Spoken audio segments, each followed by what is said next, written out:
السلام علیکم ABN news کے ساتھ میں ہوں اعتزاز نقی۔ ہیڈ لائنز آپ نے جانی، آگے بڑھیں۔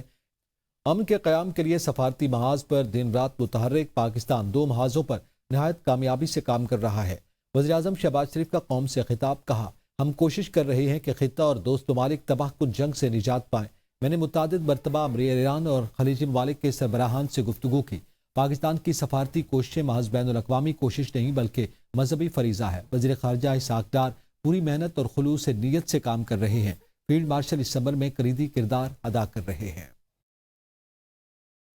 جب پاکستان 2 محاذوں پر نہایت ذمہ داری کے ساتھ اہم ترین کردار ادا کر رہا ہے، سفارتی محاذ پر امن کے قیام کے لیے دن رات متحرک ہیں۔ اس جنگ کو رکوانے کے لیے پاکستان سفارتی سطح پر ثالثی کی بھرپور کوششیں کر رہا ہے تاکہ خطہ اور برادر اسلامی ممالک تباہ کن جنگ اور اس کے منفی اثرات سے نجات پائیں۔ پاکستان کی سفارتی کوششیں محض ایک بین الاقوامی سفارتی ذمہ داری نہیں بلکہ خالصتاً اللہ تعالیٰ کی رضا اور امت مسلمہ کے بہترین مفاد کے لیے ہیں۔ اسحاق ڈار صاحب پوری محنت اور خلوص کے ساتھ ان کاوشوں میں مصروف عمل ہیں۔ فیلڈ مارشل سعید عاصم منیر اس مفاہمتی عمل کی کامیابی کے لیے نہایت فعال اور کلیدی کردار ادا کر رہے ہیں۔ وزیراعظم کا پیٹرول اور ڈیزل کی قیمتیں برقرار رکھنے کا اعلان۔ قوم سے خطاب میں وزیراعظم کا کہنا تھا کہ مجھے پیٹرول پر 95 روپے اور ڈیزل پر 203 روپے اضافے کی تجویز دی گئی جو میں نے مسترد کر دی۔ وفاقی حکومت نے اس ہفتے میں مزید 56 ارب روپے کے بوجھ اٹھانے کا فیصلہ کیا ہے۔ عالمی منڈی کے مطابق 544 روپے قیمت ہونی چاہیے۔ دنیا اس وقت مشکل ترین صورتحال سے نبرد آزما ہے۔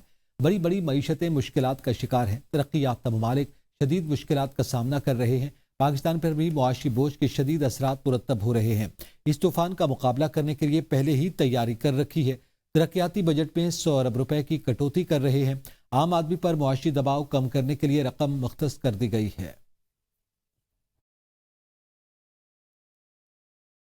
مجھے پٹرول پر فی لیٹر 95 روپے، ڈیزل پر فی لیٹر 203 روپے اضافہ کرنے کی تجویز دی گئی ہے۔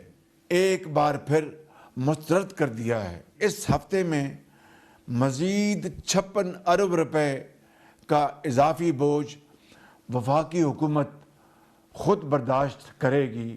عالمی منڈی میں قیمتیں دیکھی جائیں، آج کے دن پاکستان میں پٹرول کی قیمت 544 روپے فی لیٹر ہونی چاہیے تھی۔ دنیا اس وقت ایک غیر معمولی اور مشکل ترین صورتحال سے نبرد آزما ہے۔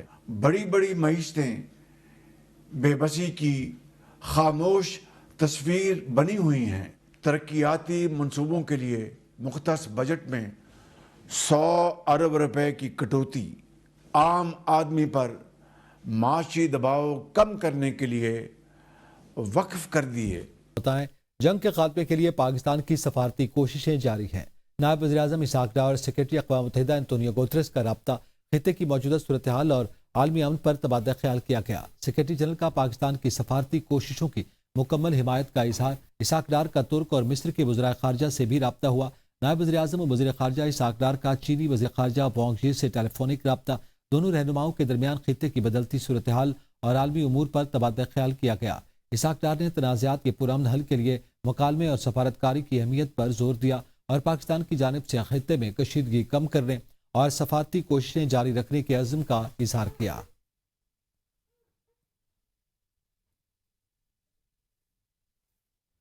پاکستان کی امن کی کوششیں رنگ لانے لگی۔ امریکہ اور ایران کے درمیان جاری تنازع میں اہم پیش رفت سامنے آنے کا امکان ہے۔ ذرائع کے مطابق دارالحکومت اسلام آباد میں 29 اور 30 مارچ کو اعلیٰ سطح سفارتی بیٹھک کا انعقاد کیا جا رہا ہے۔ آج 28 مارچ کو دفتر خارجہ میں ایک اہم کوارڈینیشن اجلاس بھی طلب کیا گیا جس میں مختلف محکموں کو اپنے اپنے کوارڈینیٹر افسران نامزد کرنے کی ہدایت بھی جاری کی گئی۔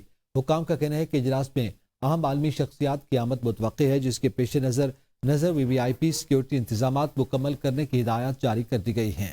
اس سلسلے میں تمام متعلقہ وزارتوں اور اداروں کو ہنگامی بنیادوں پر تیاریاں مکمل کرنے کا حکم دیا گیا۔ خطے میں کشیدگی کم کرنے کے لیے پاکستان کا کردار نہایت اہمیت اختیار کر چکا ہے، جبکہ اسلام آباد میں ہونے والی یہ سفارتی سرگرمیاں عالمی امن کے لیے مثبت پیش رفت ثابت ہوں۔ کراچی میں نوجوانوں کے لیے خوشخبری، بلاول بھٹو زرداری اور رکن قومی اسمبلی سردار نبیل گبول کی ہدایت پر لیاری کے علاقے میں کرکٹ اکیڈمی کے قیام کا فیصلہ کر لیا گیا۔ ڈی بی این کے deputy secretary Shakeel Ahmed Chaudhry, P S 107 کے سیکرٹری اطلاعات اور وی سی 3 کے چیئرمین عنایت اللہ خان مروت نے ایم این اے نبیل گبول کے کوارڈینیٹر محمود ہاشم کے ہمراہ یو سی 3 میں فردوس پارک اور اطراف کے علاقوں کا دورہ کیا۔ دورے کے دوران کرکٹ اکیڈمی کے قیام کے لیے جگہ کا جائزہ لیا گیا۔ ذرائع کے مطابق اکیڈمی میں علاقے کے نوجوانوں کو نیٹ پریکٹس کی سہولت فراہم کی جائے گی اور باصلاحیت کھلاڑیوں کو آگے بڑھنے کے مواقع دیے جائیں گے۔ مقامی افراد نے اس اقدام کو سراہتے ہوئے امید ظاہر کی کہ اس سے لیاری کے نوجوانوں کو مثبت سرگرمیوں کی طرف راغب کیا جا سکے گا اور نئے کرکٹرز سامنے آئیں گے۔ علاقہ مکینوں نے ایم این اے سردار نبیل گبول کے اس اقدام کو خوش آئند قرار دیتے ہوئے ان کا شکریہ ادا کیا اور جے بھٹو کے نعرے بھی لگائے۔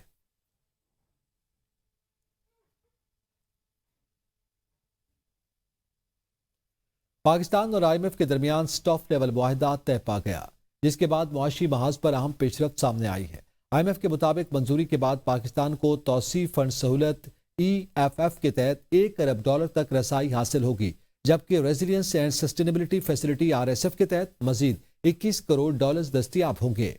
دونوں انتظامات کے تحت پاکستان کو مجموعی طور پر ادائیگیاں تقریباً $4.5 ارب تک پہنچ جائیں گی، جو ملکی معیشت کے استحکام میں اہم کردار ادا کریں گی۔ ایرانی جنگ کے اثرات آبدہ ہرمز بند ہونے سے ایل پی جی کی ترسیل بند، گھریلو استعمال کا سلنڈر مہنگا۔ ادارہ شماریات نے مہنگائی کے حوالے سے ہفتہ رپورٹ جاری کر دی۔ گزشتہ ہفتے کے دوران ملک میں 23 اشیاء ضروریہ کی قیمتوں میں ریکارڈ اضافہ ہوا۔ ایک ہفتے کے دوران گھریلو استعمال کا سلنڈر $551.62 مہنگا ہوا۔ پیاز کی قیمت میں $3.68 فی کلو اضافہ ہوا۔ ٹماٹر $4.59 فی کلو مہنگے ہو گئے۔ مرغی کا گوشت $93.99 فی کلو مہنگا ہو گیا۔ انڈے کی فی درجن قیمت میں $43.94 اضافہ ریکارڈ۔ لہسن کی قیمت میں $92.18 فی کلو اضافہ ہوا۔ گوشت، چنے، ماش اور مسور کی دالیں بھی مہنگی ہونے والی اشیاء میں شامل ہیں۔ سروں کا تیل اور کھانے کا گھی بھی مہنگے ہوئے ہیں۔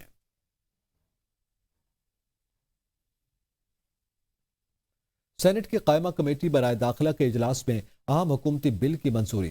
نادرا کوئی بھی شناختی کارڈ 60 روز کے لیے بلاک کر سکے گا، ترمیمی بل میں تجویز۔ وزارت داخلہ کے مطابق کمیٹی سے منظوری کے بعد بل سینٹ کے آئندہ اجلاس میں پیش کیا جائے گا۔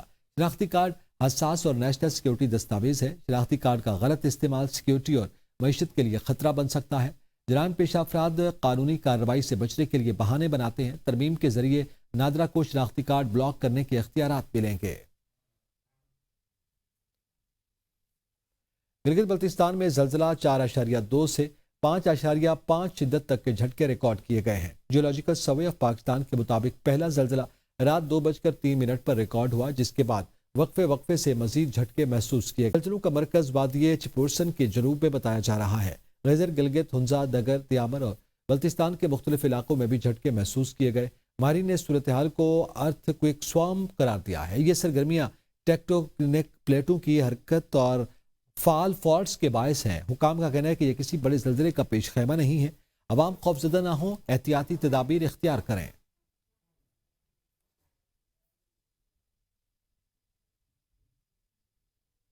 حق کے ساتھ کھڑا ہوں، کبھی بلیک میل نہیں ہوگا۔ وزیر اعلیٰ بلوچستان سرفراز بگٹی کا پشین میں جلسے سے خطاب۔